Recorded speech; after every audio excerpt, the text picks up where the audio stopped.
अस्सलाम वालेकुम नाज़रीन कराम।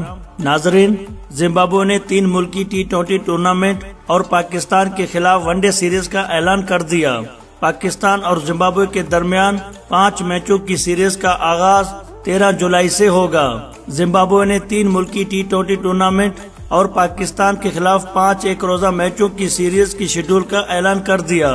क्रिकेट जिम्बाब्वे की जानिब से जारी बयान के मुताबिक 3 मुल्की T20 टूर्नामेंट मेजबान जिम्बाब्वे, ऑस्ट्रेलिया और पाकिस्तान की टीमें शिरकत करेंगी।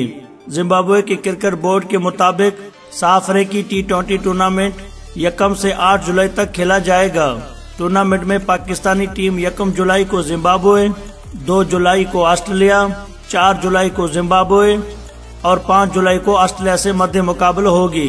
हरारे में T20 टूर्नामेंट के बाद 5 एक रोजा मैचेस की सीरीज खेली जाएगी। पाकिस्तान और जिम्बाब्वे की टीमों के दरमियान वनडे मैचेस 13, 16, 18, 20 और 22 जुलाई को खेले जाएंगे। नाजरीन, अगर आपको ये वीडियो पसंद आई तो इस वीडियो को लाइक जरूर करें, शेयर जरूर करें और इस तरह की और वीडियोस हासिल करने के लिए आप वीडियो देखने का बहुत शुक्रिया।